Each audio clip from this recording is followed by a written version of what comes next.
up? We are back with Behind Bikini, and we are on episode 89. We just checked that, like usual. But yeah, we're here live in Pittsburgh. Yes. Yay. Fun times. Pittsburgh Pro weekend. Yeah. So we figured we'd do one of these in person, kind of talk about what's going on here.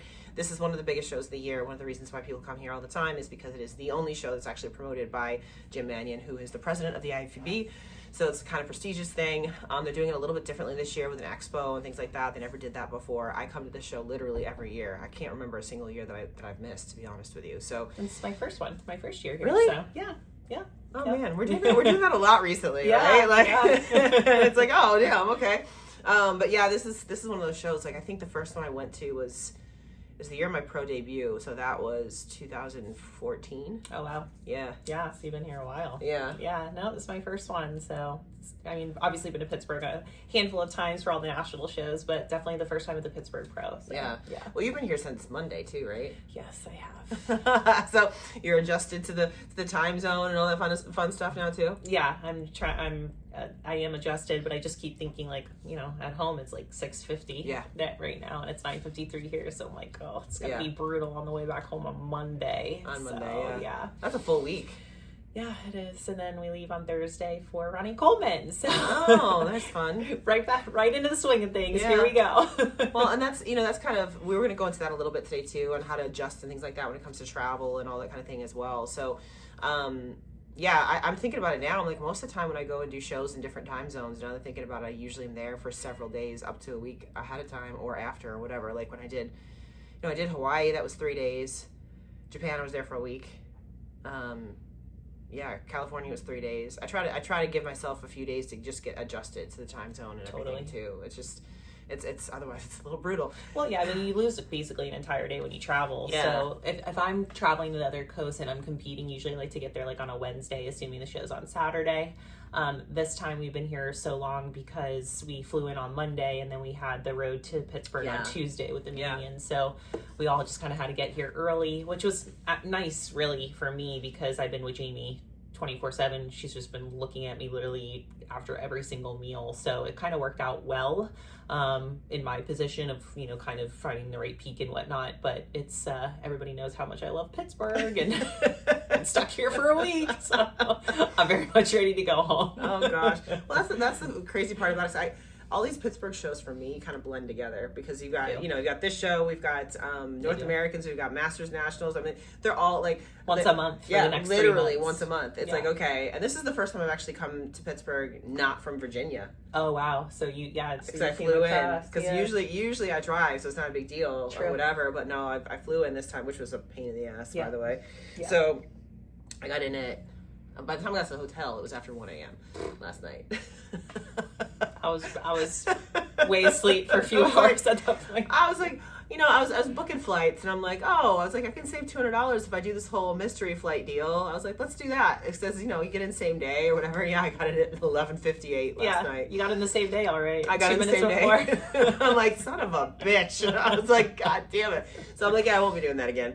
I was like, I just figured it couldn't be that bad, but no, it was a whole day. Like my first flight left at 8 a.m. from Vegas. So I went from Vegas to San Francisco to Chicago to here. Wow. Yeah, then on the way here, I was just telling Sean, we had no Wi-Fi on the plane, which is awful for a Monday. And then we went from Phoenix to Dallas, and we didn't get off the plane. We just had a touchdown for 35 minutes, and then Dallas to here. So, oh wow, yeah, that's not fun travel getting here at all. But, yeah, especially on a Monday, because for most coaches, Monday's a big check-in day, big check-in day. Yeah. So I actually just this past week I moved all of my clients off of Monday. Oh wow. Yeah. So you have no check-ins on Monday? No check-ins on Monday now. Oh wow. I know, because Monday was my heaviest day, just like everybody else, and I was like, I was getting so overwhelmed because Monday's also like it's the start of the business week, so it's like just admin stuff in general. Yeah. Like there's so much to do on Monday, so I found myself just getting behind, and it was causing a lot of anxiety. So I reached out to all my clients and said, can I move you to a different day? And actually all of them were like, yes, please. I was like, okay, cool, awesome, this is great. So nobody likes Mondays. Nobody likes Mondays, apparently. I was like, all right, well, you guys all chose this day to check in. I didn't Right. tell you to check in on Monday. Right. So, but that's actually going to leave a lot of stress going forward. So my Mondays will be clear, at least for check-ins, for client check-ins. So. Well, usually I don't travel on a Monday, which is Yeah. why I like check-ins on a Monday. Yeah. So I usually do all my check-ins on Monday, Tuesday, Wednesday, knowing I usually travel on Thursday. Yeah. Because if there is issues with Wi-Fi, then it's a lot less headache. I only have like Yeah. 1 or 2 people that are communicating with me, but I don't know. There's no right way to do it these Right. days. With these natural shows looking to be on Sundays Right. now, we're kind of talking to the promoters because they're not realizing, like, as coaches, we get in on like Wednesday or Thursday, and Yep. then we're here all weekend. That's another night of a hotel for us for maybe a couple of athletes. Yes. And we're coming home on a Monday and then Yep. having to travel again to the next show that following Wednesday or Thursday. It's a lot. So a lot of them are positioning those natural shows though to be on Sunday, and I'm like, God, we're already in the ballroom for 10 hours on Saturday. What's Yes. another couple of classes on Saturday? Right. I literally just had this conversation the other day. I was like, this just doubles all expenses for shows. It makes it really, really hard as a coach. It makes it really hard to do it. Yeah. The same thing when doing hair and makeup. I'm like, it's not worth it for me to stay for 2 clients. For a couple people. It's just not worth it. And they're not realizing it. And then when we're communicating with them, the light bulb's going on. They're like, yeah. Oh. Yeah. I'm like, yeah. Yeah. Like, it's a lot. It's a lot. So we'll see what happens. I know for this show this year, with the Pittsburgh being on Mother's Day weekend, it's not what they wanted, but it was the option for this year. And then next year, it's not going to be on Mother's Day weekend. Jim Mannion was telling us that. So. Usually it is, though. Usually it's Mother's Day weekend if they have it on. Yeah, well, he was worried. He was worried about the expo on Sunday and how busy it's going to be because there's an full expo here this year. And I was like, well, Jim, the ladies are on Sunday, so if they tell their family on Mother's Day that they want to be competing, where do you think their family's going to be? Right. They're going to be in the audience. So we'll see how he wants it on a different weekend. Yeah. So I don't blame. That's one thing I've always noticed too. Like, and I'm sure they do this on purpose, but every national show is on a holiday weekend. It's probably cheaper. Well, I think they're doing that because people have Monday off. Oh, that's true. I mean, that's why for me, that's why with Cuties Conquer the Stage, I tried to always do it on Martin Luther King weekend because I knew everybody had Monday off. Smart. So it made it easier for people to travel and commit to that kind of stuff. I don't even think about that stuff anymore because we don't get a day off. You just travel anyway. Yeah, I mean we work on all those. That's the beauty and the curse. Yeah. It's that's because people, you don't start thinking about that stuff until your clients start bringing it up, right? Because mine would be like, oh, but that's Labor Day weekend. I'm like, yeah, it's always Labor Day weekend. What's Labor? I'm like, it is what it is. Like, I won my pro card on 4th of July. Oh yeah. Because that was Universe. Yeah. So for 4th of July weekend, I'm rarely home because it usually falls weekend. So it's like it's either it was Universe or the Chicago Pro was also that weekend for a long time. Yep. So I was at one or the other. When I won my pro card, the following year I did Chicago Pro. So 4th of July I wasn't home for that either. It was both. So it's like you got fireworks for your. I did. I literally have pictures on Facebook of the fireworks. Yeah, that's so cool. Fireworks on my pro card winning weekend. That's so cool. They didn't know they were doing it for us. It was just for us. Yeah, it was a celebration. That's a cool national show for that reason. Yeah. Yeah, I mean, at the end of the day, you have fun with it, and like I think we do this as a hobby, obviously. So it's like it's not a bad way to spend a holiday weekend. No, it's like July 4th too. You can really like choose how you want to spend it. It's not really like a family, holiday. Yeah. It's kind of however you want to, whatever you want to do. Right. But I used to celebrate July 4th on a boat with lots of Jell-O shots. Man, how far have we come? No, man, I used to do that stuff too. Yeah, like we used to make like hundreds of Jell-O shots and go out to this island and we passed them all out. We used to have like the floatable beer pot. Yeah. I just think about the hangover now. Like if I tried to do that now, I would be out of commission for like 3 days. No, I think about a Jell-O shot and I'm like, I'm like, I literally think about stuff from 10, 20 years ago, and I'm like, man, I could not do that today. No. Even if that was my lifestyle, I couldn't do that today. Me neither. No, I did tell Jamie and Drew last night though. I was like, be prepared for tomorrow night because I will be getting drunk. There's a red bottle of wine I brought right back there. I did see that when I walked in. I did see that when I walked in. I was like, oh, she's ready. I'm ready. She's ready. Because this is officially the start of your off season. Yeah, this will be my mini off season. So this will be my last show for the first half of the year. It's time for me to buckle down and start focusing on my athletes and getting ready for the Olympia, improving for the Olympia. So yeah, this will be my last one, and then the plan is to come out right after the cutoff, try to get another early qualification, and then go into the Olympia. So it's kind of a good time for me mentally. I've been prepping since Christmas, so I'm ready. I'm ready for a little break. Yeah, it's a lot. Yeah. What have you done differently for this show? Going into the show? Oh, guys, it has been a rough 4 weeks. A really, really rough 4 weeks. What have we done differently? So when we got back from Wasatch, basically the plan was to peel all the way back. So the feedback at Wasatch was told very specifically, we know that Tyler told you to come in soft, but we like you harder. So that was hard. That was a really hard feedback. So basically what we decided to do is we knew we were going to see Tyler Tuesday. So we said, we're going to trim it all the way back. We're just going to trim it all the way back. We want him to tell us at that point, like, too lean, fill her out, and how much to fill out. So we grinded. Like, it was a rough week and a half. We depleted a lot. I don't feel like I've felt brain fog like that since like one of my very first preps. I mean, there was times where I was doing check-ins last week where it was taking me like literally 30 minutes to do a check-in just to like think it through, and then I would get up and walk around, and then I would go to type something, and I cut, like, it was brutal. So got through that, and then Tuesday we showed up to Tyler, and he was like, this is good, like, just peak her. So, you know, as coaches, we now have to dissect that feedback. Right. So we wanted to push for a little bit more conditioning so that we could really fill out. We love how we look this morning. We think it's the perfect blend of the fullness from Arnold, but not the, like, seeing the hamstrings and no vascularity. So we're very happy with this look. We're going to push a lot of food today. Waistline is super, super tight. We're like back to like that paper thin waistline. So we're happy with it. There's really nothing I can do until you're standing up next to the other girls. I do think this is going to be a good show for me because there's bigger bodies. Yeah. This is more of like a mini Olympia. So there's bigger bodies, more muscle, which is what I am. So I'm going to get compared very well. Really, really great feedback from Tyler on Tuesday. I was able to kind of get really vulnerable and, you know, share with him over the last month what my feedback was and stuff. And we kind of dissected it and really broke things down. And he was able to tell me exactly what he wants to see out of me. We changed my front pose a little bit. He gave me a good tip, and Bill gave me another good tip. So we're going to bring both of those to this weekend. And I'm feeling really excited and feeling good about it. Good. Can I ask what the tweak was with the front pose? Yeah. So after Arnold, we went into Charlotte, and then we were really trying to twist my hip and wrap my hip around more to kind of bring out that glute a little bit more in the front pose and kind of cinch my waistline a little bit. But in doing that, it kind of minimized my upper body in the way that Tyler put it. Kind of looked like I was hiding myself. And because I was twisting my hip around so much, I wasn't able to square up as much.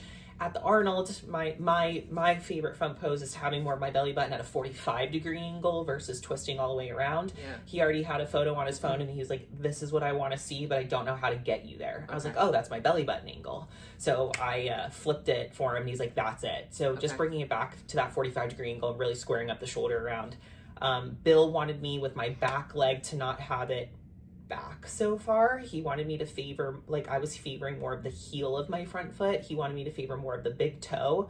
And then it's my adductor on the left side, it gets really dug out. That's how we know when we're lean, actually. I've told you guys that before. But and he's like, I don't like that. So he wanted me to bring it forward so I wasn't putting as much pressure on that back toe, and it really softens that back leg. Okay. Something else we did too, Drew figured this out about a week ago. I was wearing the Olympia 2.0 heels, which are 4.5 inch. Yeah. And he was like, I want to see you with a higher heel. So we ordered a higher heel, and it just really mainstreams my legs. I was just going to say, streamline your legs. Yeah. So we brought both heels to road to Pittsburgh, and I put on the high heels first. And Tyler's like, okay. And then Drew's like, all right, so just for kicks and giggles, Tyler, I want you to see something else. So I put on the short heels. And I put on the short heels, and Tyler's like,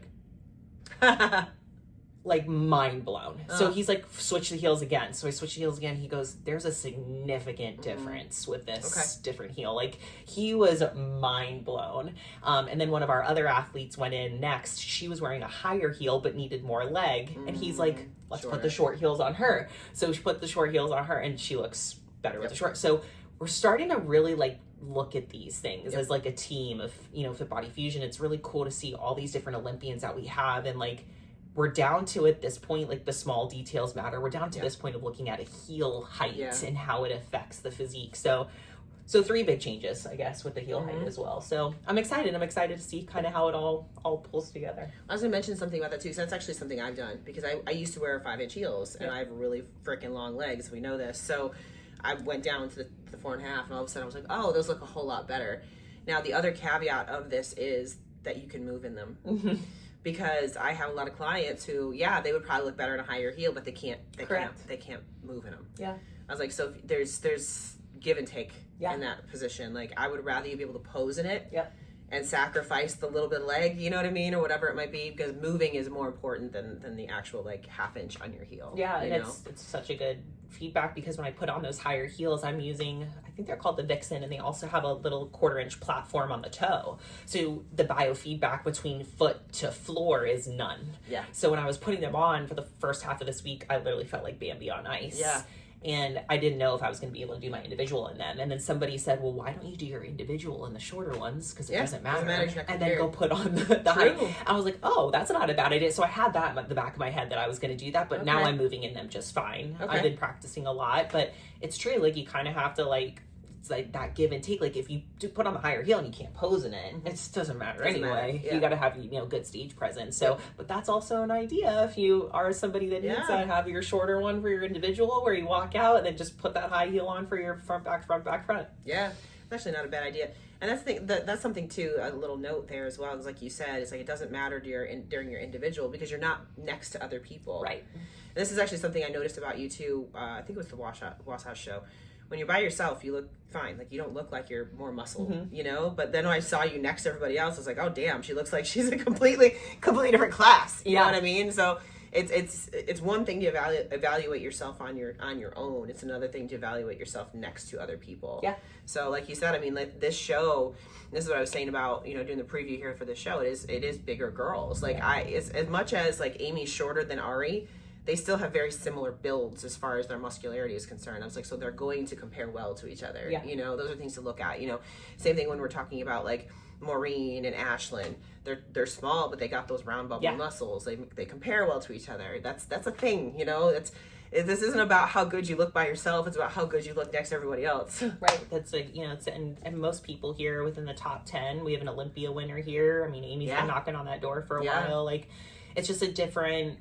And this is what we were talking about with Tyler. It's just different with the regional shows, the shows during the year. You know, just the regular smaller shows during the year versus a show like this, which is like a mini Olympia. Like, it just brings out bigger talent of those top 10 girls. So if that's your goal, you want to be next to those girls, so you know kind of what you need to bring, what everybody's looking like the amount of muscle. Because I said straight up to Tyler, like, are we still in a good spot with muscle? Because I was told that Arnold no more muscle, and he was like, individually, yes, but I'm going to know a lot more after this weekend when you're standing up next to everybody else. So it really is true. Like, you really don't know until you get up there and you're getting compared. And this goes into show strategy choosing and things like that too. Like, if you're just an amateur watching this is stuff that you don't need to necessarily think about, you know. But when we're talking about the top 10, 15 bodies in the world, you know, this is why we talk about this a lot on the previews and stuff like that. The European girls don't do very well because they don't come over here and compare themselves to the top 10 in the world. Right. It's a different look. Even you're seeing that just going to just normal shows here, Wasatch versus Pittsburgh. They're different lineups. We're talking about girls who are just qualifying for the Olympia versus girls that have been to the Olympia 4, 5, 6, 7 times. Yeah. That are knocking at the door, that are in that top 10. You know, those are the girls that you want to put yourself next to, because those are the girls you want to beat. Right. So it's different, and that trickles all the way down to when we're talking about like local shows versus national shows, things like that too. Totally. You know, you may not look like everybody else at the local show because you're too big, but when you go to the national level, you're going to fit right in. You're on. Yeah. Fit right in. Yeah. It's, I I think that it does come down to an amateur level too. I mean, Yeah. Sean just walked in. I was peeking one of my athletes. Like, we're chasing a certain judging panel right now because they love her so much, you know? So once you get, I mean, but this is a seasoned national competitor. She's had plenty of shows in front of other judging panels. So we kind of already have that study. When you're brand new to this, none of this matters. You're just, you know, you just got to get on stage and start learning those things. Yeah. But when you're those high level nationals or high level, you know, Olympians, this is the game of chess, you know. And I was just talking to Jamie a few minutes ago. Her and I have had a very rocky couple of weeks, just because we've just been trying to figure it out. And I, you know, said, you know, thank you for everything, blah, blah, blah. And I said, as hard as this has been, we have learned a lot. Yeah. We have learned a lot for me and where I need to be over the next couple of years, what shows I need to be at or not need to be at. So, and that's the thing with this is like, it's always about that learning experience, and it could be very hard in the moment, very emotional in the moment. But when you kind of get out of it and you get back in the clear again, as long as you feel like you learned something, which we did, then that's all that matters, you know? Well, and it's also about, like you just said too, chasing what your goal is too. Because for a lot of people, their goal is not top 10 at the Olympia. Your goal is top 10 at the Olympia. You know what I mean? So in order to do that, you have to put yourself in uncomfortable situations. Yeah. Same thing if you're chasing your pro card. You've got to put yourself in uncomfortable situations. If your goal is just to get an overall at a local show, that's different. You know what I mean? Right. But if you want to put yourself up against, I said this when I was first starting out, like when I went to the shows in my local area, I always did great. You know, because there was nobody there. Right. There was no competition. I was like, cool, I'm going to be top 2 every show I go into. But in order for me to get better, I got to put myself up against those girls that are winning pro cards. Yeah. I got to get my ass handed to me a few times. So, you know what I mean? If I want to be at that level, I got to see what I look like next to them. Yeah. And that's the only way you can do it. And you're going to fuck up. You're going to screw up. It's just part of it. But that's where you learn. You know, you learn a hell of a lot more from your losses than you do from your wins. We've talked about this before. I think Jay Cutler said that because he's taken second place more times than anybody like, ever. Yeah, that's true. You know? Yeah. He's like, I've lost way more times than I've won, but he's still regarded as one of the top bodybuilders of all time because of the way that he persevered through all of that too. Yeah, you know? Totally. And I think too, it's like, there's something to be said when, you know, I make a post and everybody's like, says like the queen of feedback. And I like, that's like the biggest compliment to me, because literally that's it. Like I show up as they're telling me to, and it doesn't work out on that day for me, and that's okay. I know in the back of my mind, like I gave them what they asked for. Like it didn't work out for me today, but you know, I didn't show up the way I wanted to. I showed up the way they wanted to, and I just have to keep, you know, showing up for the feedback. And that's all it is in this sport, is like having those conversations and trying to understand the deeper meaning of feedback.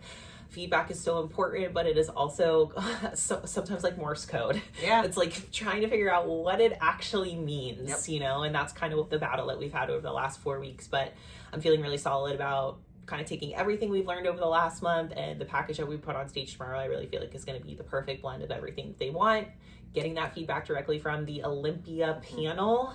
And then the next time they see me will be right before the Olympia. So hopefully, you know, we can make those little improvements and keep on impressing them. Yeah. Well, I'd just like to take a moment to welcome our new channel partners, Prozis. If you're unfamiliar with them, go ahead and go down into my description box now, click on the link, go check out their site. They are the leading supplement sports nutrition company based out of Portugal, been around for 17 years. You might be asking what makes Prozis unique? Well, everything that they make is made in-house or with trusted partners. They have to go through rigorous testing in Portugal in order to even get any products on the market. So what you're gonna find really high quality, pure supplementation. And one of the biggest things for me is I have some GI issues. So being able to eat some of these more healthy protein treats and things like that and not having gut issues, worth its weight in gold. Go check them out. Click on the link in my description box below. Use the code Cuties10 to get all of your discounts and even some special surprises. They're always bringing up some amazing promotions. Let them know that I sent you and let me know what you think. Thanks again for watching, and thank you for supporting our channel. Now, go optimize your own athletic abilities and check out Prozis.com. Yeah. Well, this is going to flip over to the fit model aspect too, because they're going to crown a fit model pro this weekend. Yes. For the first time. So, well, here in the U.S. anyway. Yeah. There's just so many looks across the board right now for fit model. We were talking to them about this on Tuesday. It's just so hard to know what to do. Correct. You know? Yes. So it's like some of the girls that are more muscular are coming in and they're winning. Some of the girls that are not muscular are coming in and they're winning. And some of it does have to do with the judging panel that they're in front of. A lot of it has to do with the other girls that they're standing next to, you know, that kind of thing. And I'm in that position right now where I'm like, well, I'm just building my physique how I think I'm supposed to. Yeah. I won't be on stage again for literally another year, because the first Fit Model Pro show will be Pittsburgh next year, and knock on wood, that's my goal. So maybe hopefully I'll be back here next year competing again. Yeah. But we don't know. We just don't know. You know, and so what did they tell you about on Tuesday as far as what the questions you guys had? We were just kind of coming in of like, hey, showing them a bunch of photos. So we've talked about this, like after every show weekend, we put together a show recap, and then as a Fit Body Fusion coaching team and staff, we come on together and we go over the shows, both pro and amateur, from the previous weekend.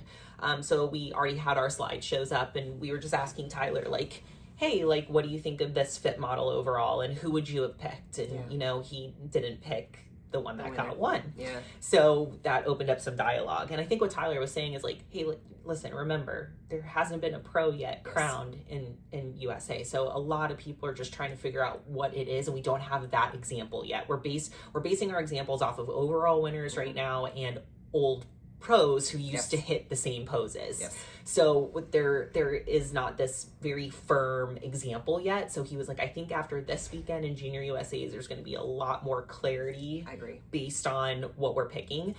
The great thing, and I don't know if this has anything to do with this, but brilliant, no matter what, is Tyler is going to be judging Junior USA's, which I have not seen Tyler Junior USA since I started in the game since 2019. Yeah. So I think that he wanted to be there to be a part of that, and making sure that, this is speculation, making sure that he was there to, you know, make sure that that first person was, you know, crowned appropriately. So that's what he basically said, is like, let's get through Junior USA's and everybody's going to have a really good example of what we're looking for Fit Model. Yeah. And I've even noticed that, like, even the Olympia judges right now, with them at the head judging seat for Fit Model, they're not fitting criteria that I would pick. Yeah. You know what I mean? So I'm like, so I'm appreciating, like I said, they want to make it clear. Yeah. And that's what I'm saying. I'm like, you guys need to kind of like tone it back a little bit first, because we need to realize what they want first. Correct. before we go balls to the wall on this. Like, we think we know, but we don't. Right. You know, and we really, honestly, we won't know until we have pro shows. Right. Because then we'll start getting actual pros that are examples of what they're looking for. Yeah.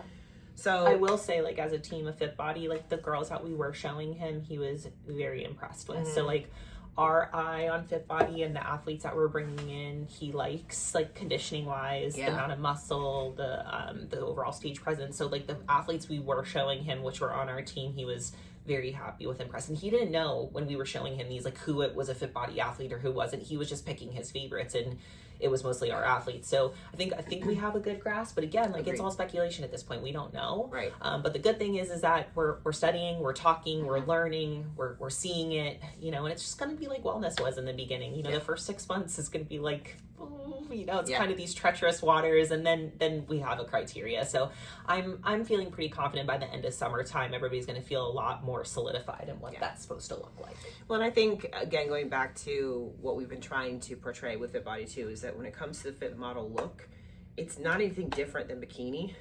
It's just more so for the girls that can't put on the muscle as much, that can't get as full and round, that kind of thing, and can't get that conditioned and keep the fullness and roundness. It's still the same training. It's still the same diet. It's still the same grinding every single day. It's not any easier.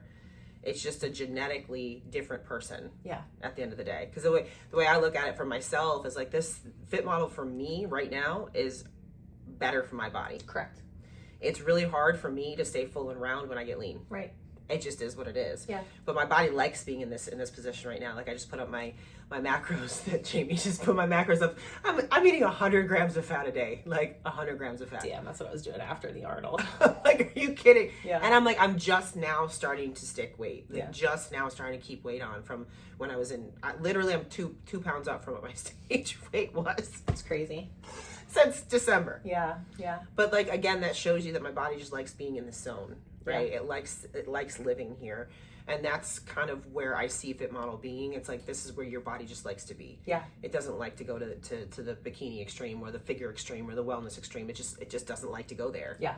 I have a couple girls that were already on my roster that switched to Fit Model, and the kind of general consensus is super tall, super lengthy like you, so just super hard to put on that tissue to be competitive in bikini, or they just don't want to train hard. Like they want to train, but they don't want to train as hard as they need to be able to really put on that tissue for bikini, which is fine. Like a part of bodybuilding is figuring out what you want to live in 24/7 and how you want to train. Like that's your life, you know. So for the girls that are like, I like to train, but I don't want to have to go so heavy and you know, progressive, like great, then we're still going to train. We're just going to do fit model. So I love the category. It's developing. It's definitely now I feel like something for everybody. We got a little bit of a hint that they might be doing something for the guys side too eventually, which you and I have talked about. They think that that's coming, you know, so for more of an entry level for the guys too. So probably we'll see that over the next year. So I think it's good. I think now, especially if that comes in, there's literally an entry level or a division for everyone at the amateur side, which is fantastic. I mean, Jamie has a amateur here this weekend. She just competed for her first time last week in an Emerald Cup in figure. She's like this little meatball. She's huge. She's going to do women's physique too this weekend as an amateur. Like, so literally there's just something for everybody. But it's so cool to see at the amateur level, like just the different bodies and personalities, and it's just so cool. It's awesome. Well, and again, going back to what you were saying too, like I've noticed a big difference in my physique since I saw Drew and came out and stayed with you guys. And it's training intensity, and it's just training programming too. Like, yes, my macros have increased, but not hugely amount. What has improved has been my training intensity. And again, going back to, like, I've literally sent Drew footage of my training every single week since I've been in Arizona, because I'm like, can you correct my form, make sure that I'm doing this right? And it's made a huge difference just for me mentally in the gym too, because I know I'm doing it correctly. Right. And I know I'm putting the intensity into it. Like there was, the glute focused lunge. I'm like, the first or second time I said it to him, he's like, these are good, but you're going too fast. I was like, I feel like I'm going slow as hell, but I'm not, apparently. And then I was like, okay.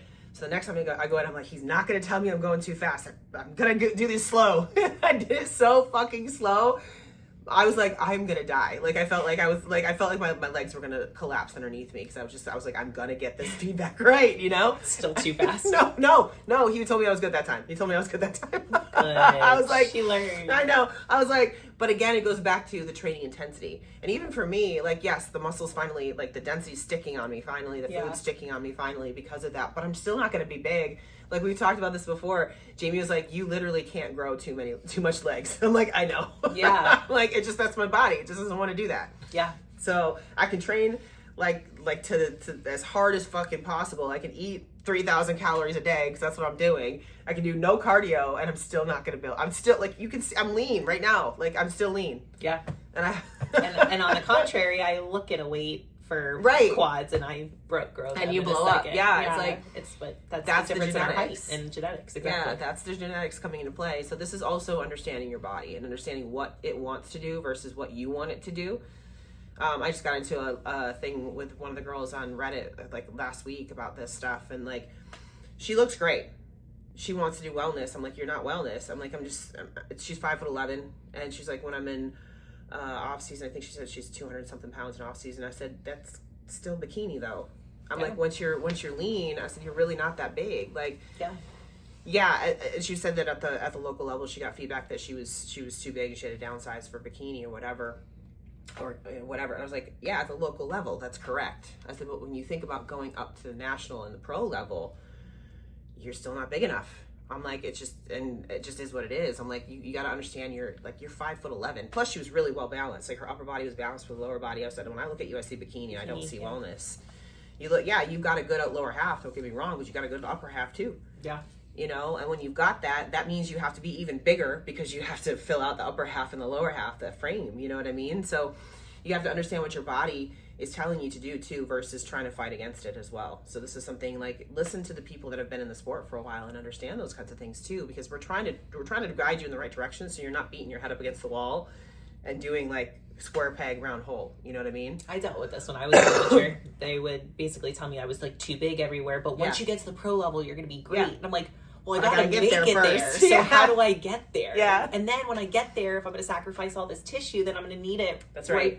It was very confusing to me when I was an amateur. I was like, because I always used to be my feedback. You look great when you get to the pro level. You're going to be great. But for right now to get pro, you have to. I'm like, how does that be? Why are you not awarding a pro card to somebody who looks like, you know what I mean? But it's true. Like, it's just at the amateur level, it is an entry level. Right. So, and then they want you when you get to the pro league to kind of grow into your pro physique. But it was very confusing for me when I was in my amateur years. I had to downsize a lot to be able to get to the pro league. And then I was looking back on photos last night of like my first pro season and how small I was, but I lost a lot of tissue those first few years of getting into this because my legs were so big.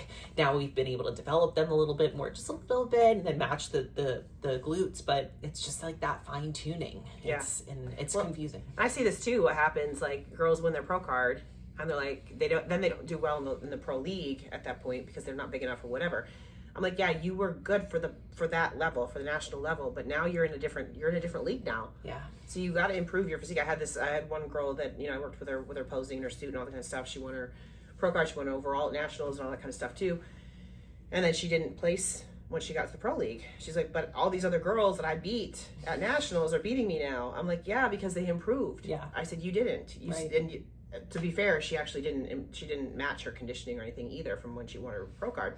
I was like, you got to put tissue on and you got to bump up your conditioning. I'm like, you're in the pro league now. Yeah, they're all improving. You're staying like this. Yeah.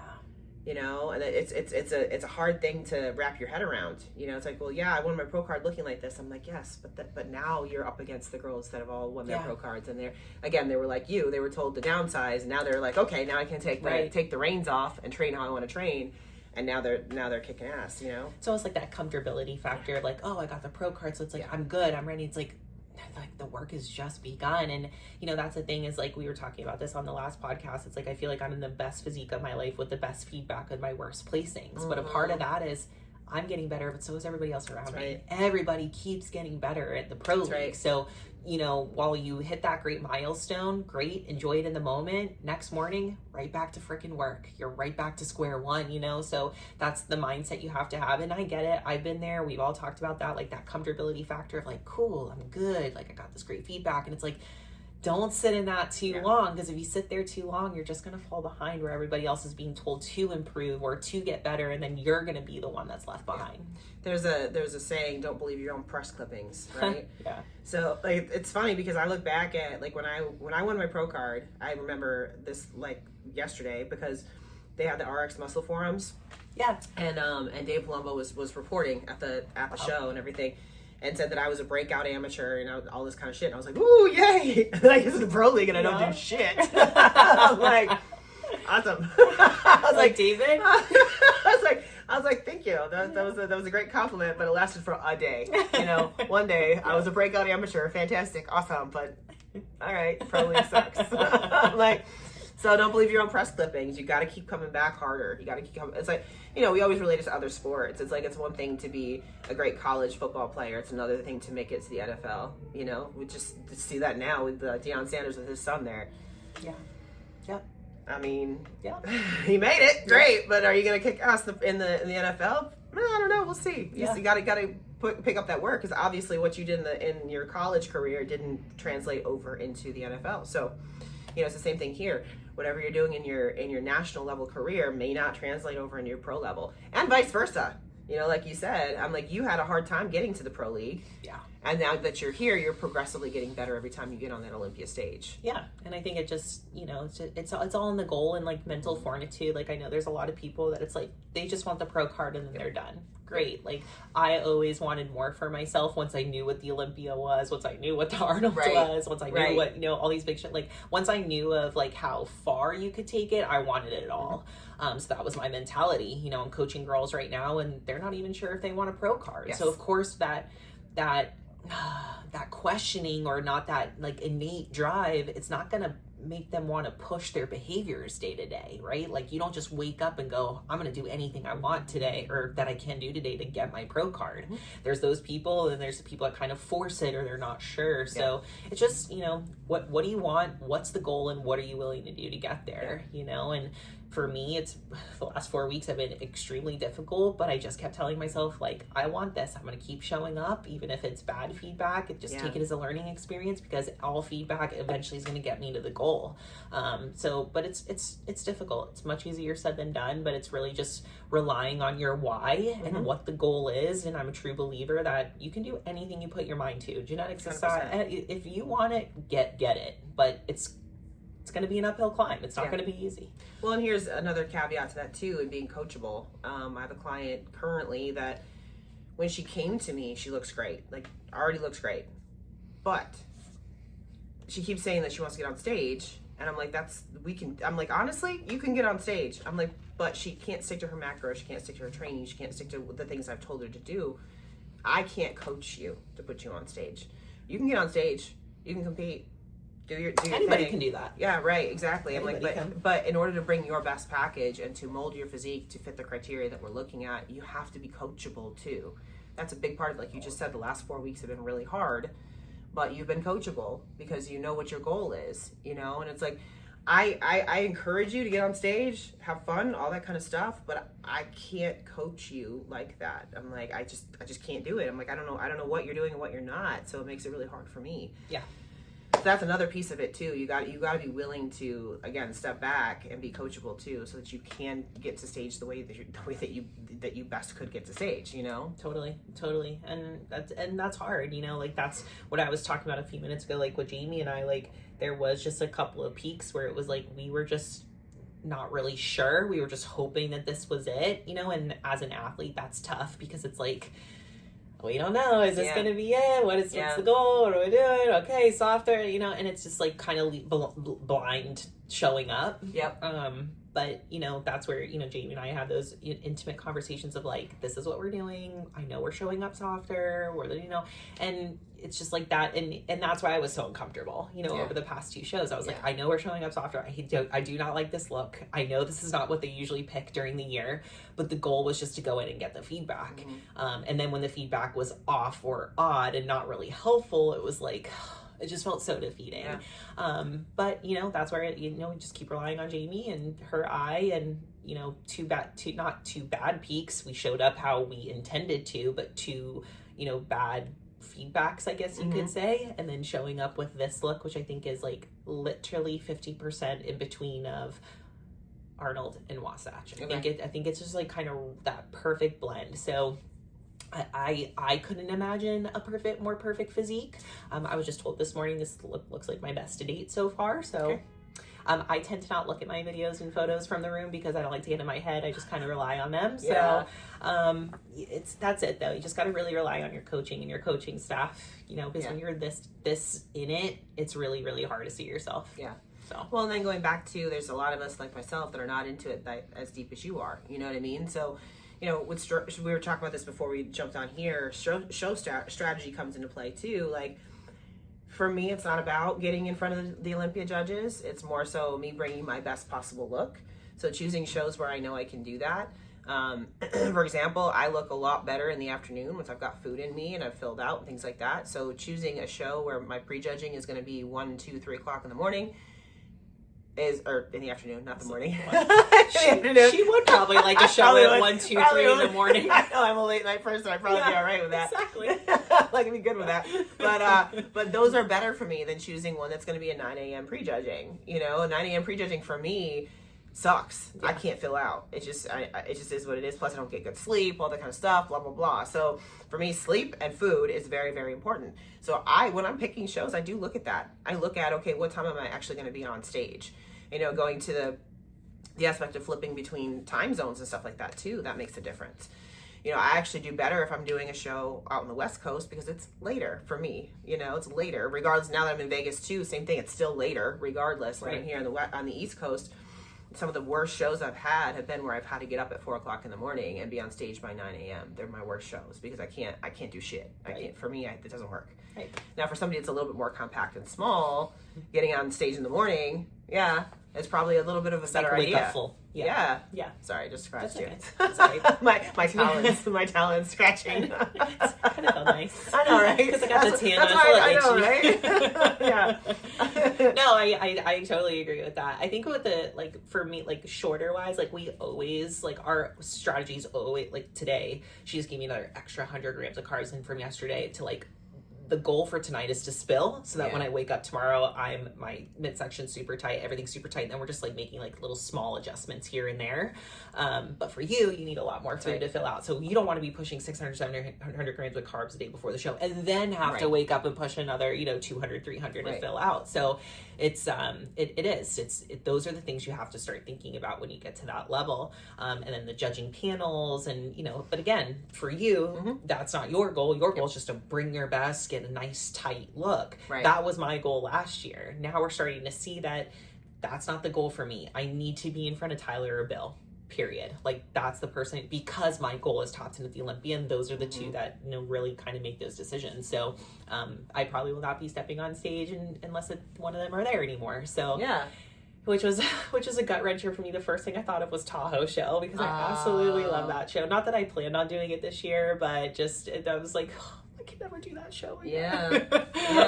But it's okay. Like, this is it. This is where we're at in my career, and I only have a couple more years left. I know I keep saying that, nobody believes me, but I only have a couple more years left, and I'm gonna make the most of every single second now, and that's kind of like the final years. These are the last couple chess pieces I have to get to that goal, and then we'll see. Yeah. So I think on that aspect too, it's a little bit different as well, because I just had this conversation with a friend of mine yesterday. I was like, when do you stop competing? For me, it's more about just having that goal of getting better every time. Because we know, I'm not going to be a top 10 Olympian. I know that. That's not my goal. My goal is to get better every time I get on stage. So for me, I'm like, honestly, if Fit Model hadn't come around, I might not be getting on stage again. I just know my physique is kind of tapped out as far as how far I can go in the bikini division. I just know that it is what it is. So I need a goal to shoot for. So I'm personally really happy that the Fit Model came out, because I'm like, this, I can work towards this. This gives me a goal. But again, it's still not like, I'm not trying to get top 10 Olympia in Fit Model. I'm 43 years old. I know this about myself. You know what I mean? Like, but I want something that's going to keep me in shape and going to keep me pushing and all those kinds of things too. Plus, it's a good example for clients and people that I work with and things like that too. So, this is a good place for me. For you, on the other hand, though, being in those positions where you've been in those top positions in this sport, just getting on stage might not be the most motivating thing for you. You know what I mean? So I've always said that I'm done when it's not fun anymore. Right.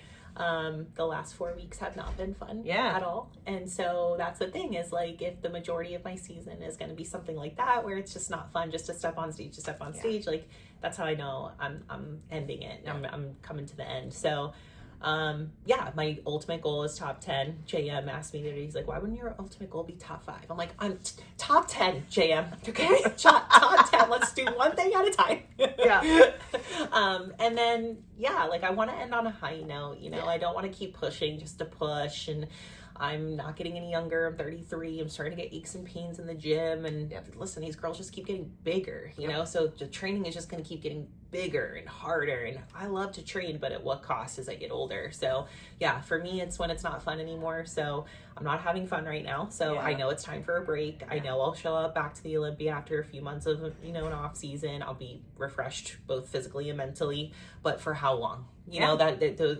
For how long, and for what goal then at the end of the day? Like, I'm realistic. I'm never winning an Olympia. So it's like, what's the goal then after that? And how much am I going to push for it? So that's how I just need to protect myself and my mentality. I have more fun coaching right now in this current moment, to be honest. Like I said that last year, like I'm excited to shut it down, kind of completely focus on my athletes and putting them through nationals. So we'll see, at least this year, definitely next year, and then we'll see after that.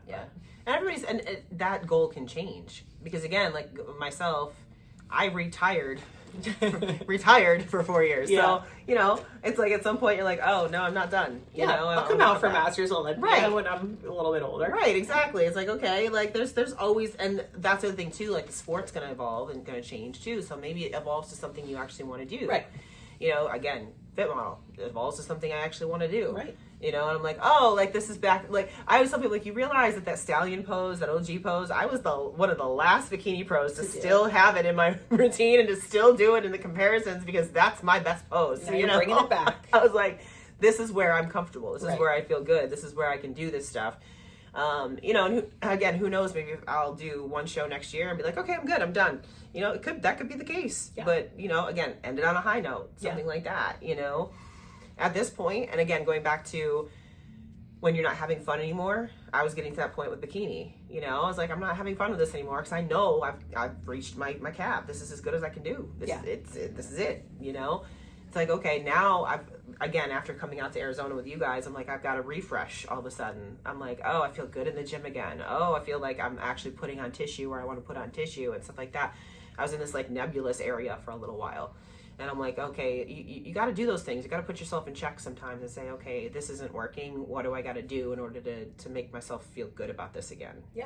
You know? And the bottom line is too, the good thing about when you and I choose to be done is that we're still in the sport. We're still so heavily involved. So it's like, you know, people like from the aesthetic purpose, we still have to look good. We're still showing up to shows all the time. We're still on our platforms. Yeah. I'm like, shit. I'm like, I'm still good. Right? Like, so it's like, Drew said the other day, he was like, we're going to be so fat when you actually retire. I'm like, why do you say that? No, we're not. I'm like, this is my best, this is my moneymaker right here. This is my best investment. Don't say that. He's like, we're going to be drinking wine every night. I'm like, yeah, probably, but then I'll just track it. It'll still fit your macros. Yes. I still drink. Like, I've got 335 grams of carbs. I got to fit some alcohol in there somewhere. I literally said to Drew last night, I was like, do you think I could start baking on wine? Right? He's like, no, honey. I'm like, there's some athletes that do that. Why can't That's I? right. That's absolutely right. Hey, if it weren't for the inflammation, I know all about it. Yeah. Oh, no, I can't bake on wine. I know, right? And not sleep well and all that kind of stuff. Yeah. I have not been sleeping well at all. Me either. No. I'm in this, I was saying this on my check-in. I don't know what is wrong with me, but like I sleep for 4 hours at a time and that's it. Oh, and then you're just up. And then I'm up. I think it's my brain, like I can't turn it off. I got to go do work or whatever. Yeah. So, I haven't slept since Wasatch. Literally have not slept. No, this has been for the last month or so. Since about Arizona. So I'll sleep for 4 hours. It's literally, I look at my sleep app, right? It's 3 hours and 52 minutes. Or like between 3 hours and 52 minutes and 4 hours and 12 minutes, somewhere in that zone. So weird. Every single day. Yeah. So I do that. I get up, I do work, and then once my brain is calmed down a little bit, I take like a 2-3 hour nap.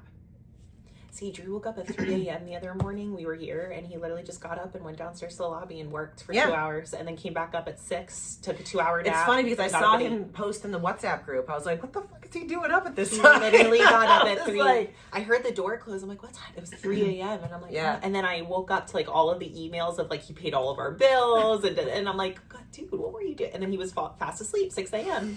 Yeah, I did see that. I was like, I figured because of the time zone, he was probably a little off and things like that too. But I did see the message come in the WhatsApp group, and I was like, I know. That's random. We're struggling over here with sleep. We'll catch up eventually. Well, same. I was like, you know, and I was on and off sleeping on the planes and stuff out here yesterday. I was like, I wonder if I'm able to sleep when I get. I passed out. Like I got here. Jennifer had gotten my Instacart order, so I already had my groceries here when I got in. Because I was like, I was texting her during the flight. I was like, I can't hit my Instacart order. She did it for me, and so when I got here, all my food was here. I was like, oh, fantastic. So I sat down and plotted out the rest of my macros because I hadn't eaten shit all day long from traveling. So I was like, I was sitting in bed. I got this vegan chocolate. So I was eating vegan chocolate, bacon, a protein bar, and like yogurt or something. And like as I'm sitting there at 2:00 in the morning. All the mix of random things to get your macros in. I was like, this is the other thing too. I have girls say this all the time, that they'll get to their last meal and they can't hit their macros. It's like, listen, just have some protein powder, some fruit, some random stuff sitting around where you can piece it all together in that last meal, some nuts, whatever. Yep. You can get all your fats, all your protein, all your carbs. You don't have to do a full scoop of protein powder. Do like a half a scoop or something like that. You're good. It's just a Mod Podge. Yeah, just get whatever you got to do to fit those in. That's what I do. Literally, I was sitting there. I was like, okay, 6 pieces of bacon. Okay, that was quite a mix. So you just said chocolate, bacon, yogurt. Yeah, it's so random. Hey, you got your macros. I got it all in. And that's all that matters. Right? You know what I look forward to the most after show day? I know this is so crazy. This is like the mental flexibility. Is like going home the day after the show and not having to worry about a thing. Not having to worry about packing your food. You could go get a creamy coffee in the airport. If you've, have a layover that doesn't go your way, you could just go get it. Like, those are like the mental flexibilities that I'm really craving right now. Yeah. I mean, once you've been in prep for a long time, those are the things. You're right. It's like, I just want to not have to worry about anything for a few days. Yeah. I just want to like wake up on Monday morning, go to the airport and not have to pack five meals and have my backpack weigh 100 pounds from all my mega fit meals. Chicken. I should have known this too. I went through security and I had my yogurt in my bag and through security, and they were like, I'm not allowed to have yogurt because it's not solid. Yeah. And they threw it away. They're like, well, if you have time, you can go back through security and eat it. I was like, no, just throw it away. Isn't that funny though? They take away your yogurt, but then I can get peptides through. It's like, right?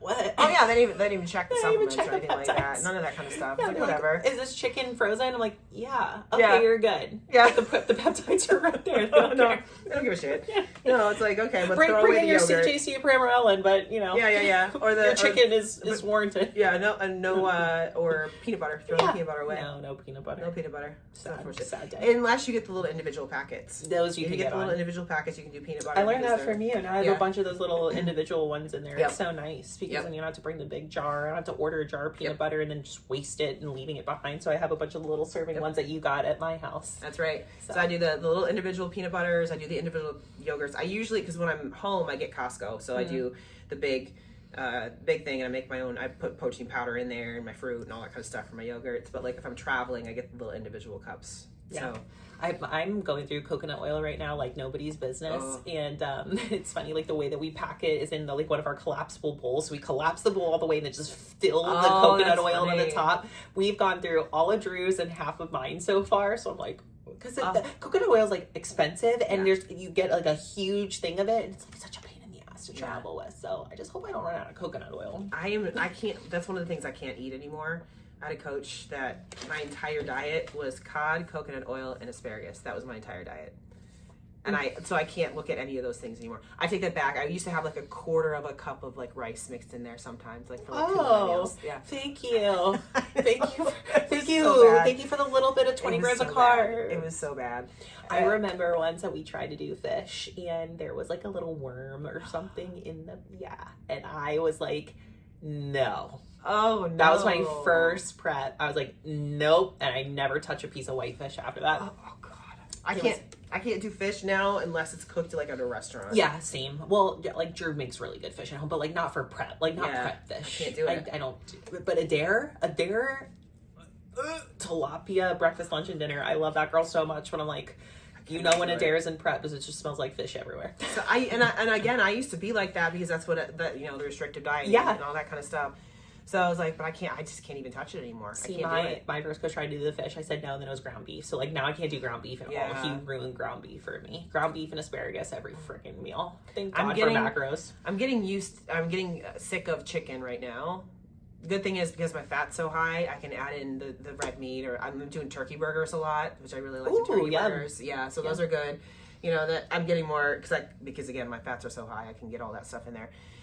I just get you start to get sick of stuff. Like I'm getting sick of chicken. I'll eat it. I used to eat it like every single meal. Now I'm doing like one meal of chicken a day, and that's all I can handle. Before I was doing back-to-back preps, it's expensive, but bison's really good. The bison steaks at Whole Foods are really good. It's super lean too. Yeah. And then the ground bison or venison as well is really, really good. Again, really expensive, but like for one meal a day, it does make it feel like very rich and good and lean. So if you guys want to try that, get them at Whole Foods. That's kind of where I'm at with like the bacon, like because that's like my treat. Yeah, I have bacon every morning for breakfast. Like I can get my fats in and like that. That's the salt. I like it. I like that. Yeah. So that's like my little thing. So I've been doing like bacon with turkey burgers. I'm like, I'm on like a TGI Fridays right here. You know what I've been craving? I'm actually here. I'm going to show you guys this. I'm actually really embarrassed by this, but I'm going to show you. This is how deep I haven't been food this porn? Deep food porn in a while. Oh wow! Then that's when you know it's time to go to off season. It's actually not bad right now. So have you heard of like the girls that like show like when they're eating like this?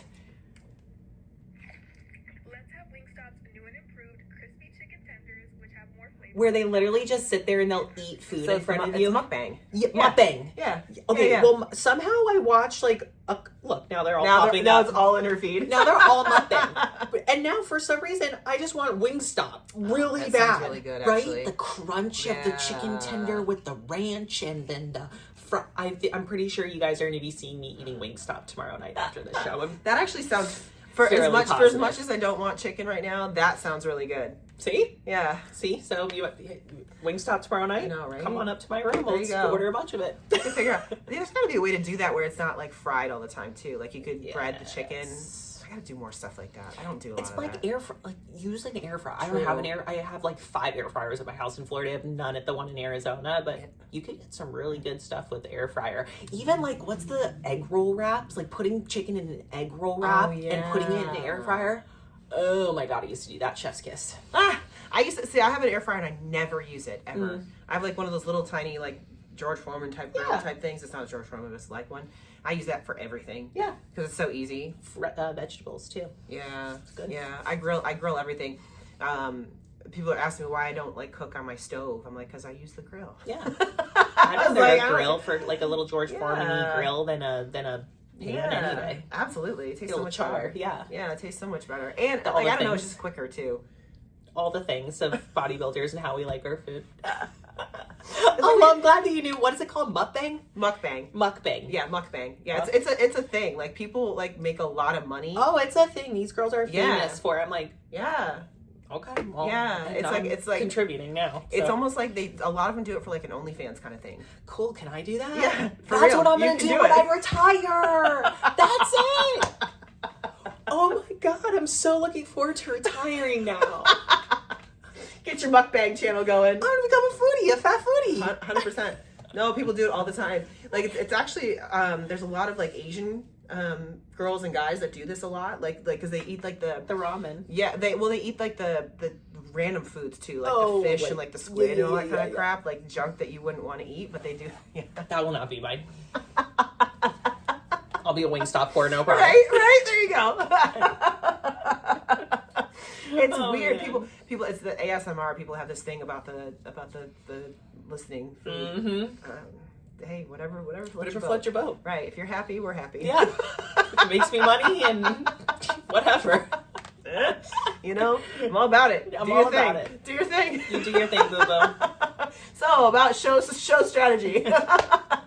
Picking a show where there's really good food where you can have a mukbang. There you go. So That's we tied it all together. We you all like that? tied it all together. Actually, Yes. Pittsburgh has a lot of good food. I was just about to say that. It's I say that it's on a Sunday, and I heard the show goes pretty late, so we'll see. But well, because Sunday, isn't it? It's a natural show too. yes, So I don't feel like it's gonna be that late. I hope not. I mean, finals for us starts at 5, and then NPC follows. The NPC natural follows. So I don't know what the NPC numbers look like. I know that we have some really good girls here, though. Yeah. So whatever, it is what it is. I think. I mean, you know, because the bikini lineup is so big. Yeah. So it's probably gonna be. What if you start 5? Probably. And we're the last one, and there's 4 divisions that are competing. 7. I would guess that the pros are probably done 7:30, 8 o'clock. I that's what I was assuming. Yeah. So then like 10 p.m. or so for NPC. Yeah, which still isn't that bad when you start thinking about it. Like some of these NPC shows used to go till 1 in, you know, so that's really not that bad. Listen, we're ready. Buckle in. Pittsburgh Pro weekend. Let's go. Man, yeah, it's actually really beautiful out too. So, It is. like, I walked here because we're at a different hotel, so I walked here this morning. It's like a 15-minute walk. It was beautiful out. Yeah, I was gonna walk and get my coffee this morning, and then I took my check-in photos, and I was like, "Oh, she's not gonna let me walk." I'm not gonna let you walk. Yeah. And then I went to check. She's like, "You're not walking." Okay. All right. Well, I'll just look out this dirty window here. All right. There you go. Yeah, it is. Hey, you got a good view though. It's Yes. not bad. You guys can't see it, but it's a nice view of the stadium. We're and seeing the everything out here. stadium. Yeah, the Pittsburgh Stadium. It's pretty cool. It's like if you could jump into it right now. Right, yeah, it's not bad. You do have the parking lot and then the stadium, Yes. so it's not bad. Yes. I have where are we? We're at the Westin right now. We're at the Westin. So we're at the Wyndham. So the Wyndham, I have a view of the city from there. Sean said her hotel is more active than ours is, and we're at the host hotel. It is. I walked in and it was quiet. I was like, are there people here? Yeah. I was like, it's so quiet here. Yeah. That I think they have a lot of like events and stuff going on in Pittsburgh right now. Like I saw people walking around in like their caps and gowns. So I think there's like There was graduation. prom here last night. Yeah. In this building, there was prom last night, and yes, there's another a dance competition. I think an Uber driver said. So yeah, there's a lot going on this weekend in Pittsburgh, which is interesting because it's Mother's Day weekend. But I know. Whatever, must be cheap or something. That's probably why, though. They're probably like, everybody's home to celebrate, so we might as well do all this stuff. You know, like we were talking about with the national shows being on holiday weekends every weekend, every holiday weekend. Yeah, I'm excited to kind of go. I'm gonna go train and then walk around the expo a little bit and see how big. So I was gonna ask you, where are you going to train? Here, I just been going to the hotel gym for me for the pump up that we're doing is fine. It's decent, but there's 2 really good gyms in the city. The UFC gym is really good, and Etage. We went to UFC gym last time. I was going to ask you that. I couldn't remember what gym it was we went to because I was talking to Jennifer about we're going to go train after this. That's the one that had like the recovery area and stuff. Yeah, so I think we're going to go there because the Etage is good too, but I like the UFC Everyone's gym. going to Etage, so I would say go to UFC because it was it was a good, but yeah, I don't like to be bothered either. I know. Well, I'm going to take her through her training and stuff and kind of critique her form and everything like that too. So UFC is perfect. Yeah, I think that's like a hip thrust machine. They have everything that you need there. Yeah, and then the last time we were here, they were letting pros in for free. So yeah, tell them that you guys are pros. I like that. Yeah, free is good. Yeah, free's for me. I know, right? It's beautiful. And it was pretty empty when we were there. Yeah, the last time too. It was pretty empty. That's what I'm saying. Like nobody's checking in at that gym. Yeah. Well, the cool part about it is it's because it's a boxing gym, so nobody thinks that they have that badass gym in there, but they do. So really nice. Behind the bikini girls now, you know, the UFC gym in downtown Pittsburgh is the place to be. It's actually, and like I said, I've been to a bunch of the gyms out here. It's probably the best equipment I've seen. Yeah, in the downtown area for sure. Yeah, unless you like go like 25 minutes from here is I think it's called Fit Factory. And that's a pretty cool gym. It's got like older equipment. Okay. It's a vibe, but like newer style equipment in close UFC gyms. Okay. And they have like free recovery, so you could do they have the boots there, Theraguns. I think they have a cryo chamber in there as well. So that's a cool one to go. Good to know. Well, yes. I think you just sold me. Sorry. Or you're welcome. You're welcome. Right. You're welcome to all of you as well. Yes. Giving you all the secrets because remember I hate Pittsburgh, so if I find something I like in Pittsburgh, I'm gonna tell you. Right, exactly. That's funny too because I flew in last night, and I actually usually drive here, so I never flown into the airport here. The airport's a piece of shit. Oh my god, the airport's awful. Oh my god. Once you see that T-Rex, you know you're here. I was like, this is so bad. And then their baggage claim, it takes them for whatever reason, the system, how long the baggage claim, it takes forever for you to get your bag.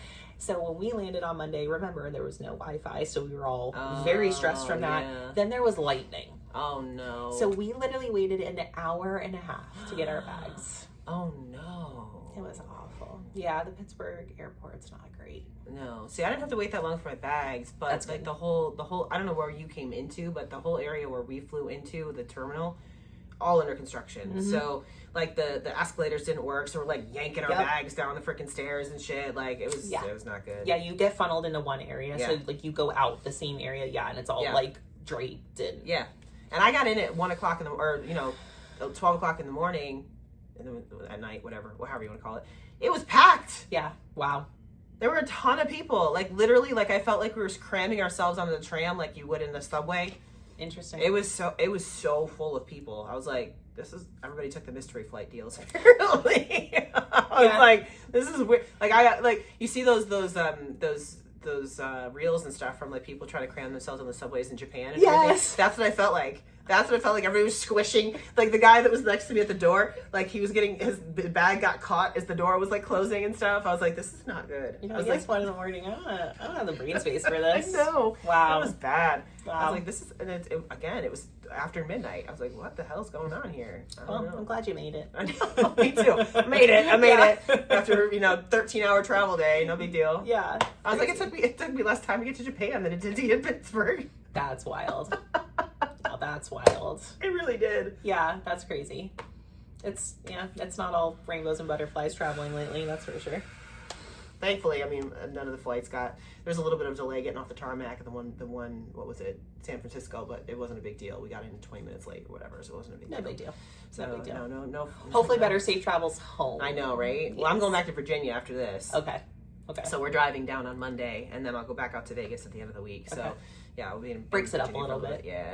Yeah. So hopefully, and the one I was smart on the way back to Vegas. It's a direct flight. It's very smart. I was like, no more of this shit. We're not doing that anymore. We had like a later flight on Monday. It was like 3:40, and I'm like, why did I do that? And I looked it up this morning. It was the only direct, which is fine though, because then we can wake up early on Monday, get some work done here before we get on a plane, and then we're good. Yeah. So.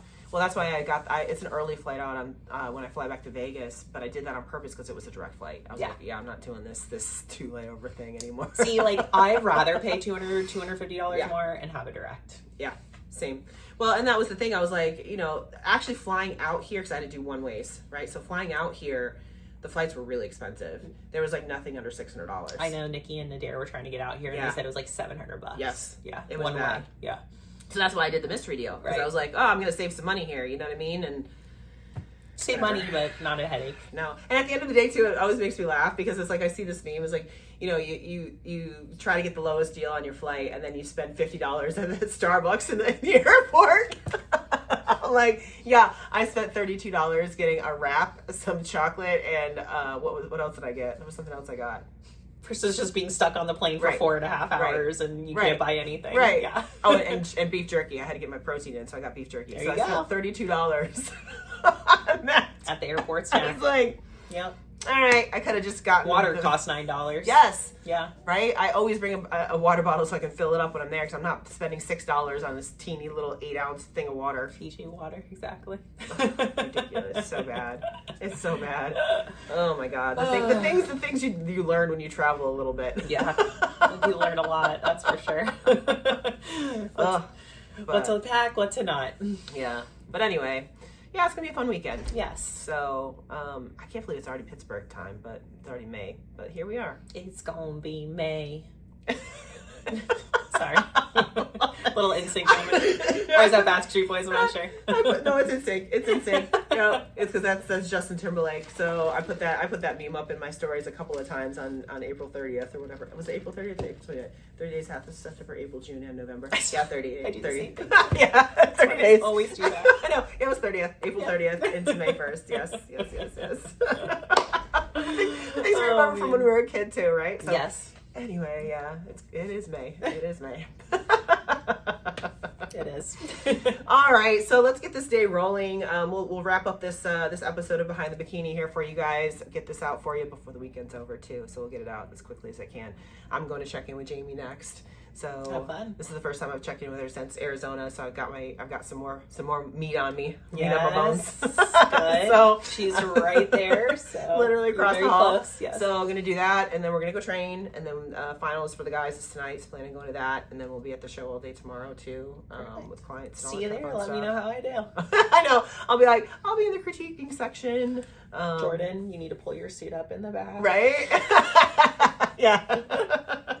Wait, quick question. Did you wear the same suit at Wasatch as you did I wore my Charlotte? No, I wore my I OG didn't blue. think so. I couldn't tell with the lighting if it was the same. I wore my thought OG it was... blue this weekend too. Okay. Yep. Yeah. I like that one better. It's a little big on me right now, but it's Oh, all good. okay. It's all good. Just tighten My it up a little. OG, yes. There you go. I like the OG personally. Everybody loves the OG. It's all right. I'm never getting away from it. If it ain't broke, don't fix it. Fix it. If it ain't broke, don't fix it. That's the bottom line. I'm gonna retire and probably get buried in a suit. There you go. Yeah, that'll be in your coffin. Yeah, that'd be great. Could you imagine? Yeah.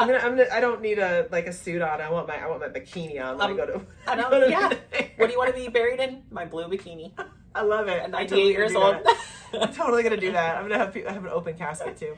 Yeah. Oh, wait. I'm not aging in reverse for no reason here. I know, right? Wait, how did we get here? We're talking about death now. Wait, I know, we need to cut this. We're done. I've already drank like the majority of my coffee right now, so it's starting to spill out there here. You go. Like that's what's going on. Down for round 2. Yeah, right? All right, for real. We're going to end it out this time. So thank you guys so much for joining us. Follow along with all of our updates here at Pittsburgh and everything as well. And we love you guys. For Behind the Bikini, we are out. Oh, like, comment, subscribe. I forgot to do it at the beginning, so do it now. Likes, comment, subscribe. Bye, guys. Bye.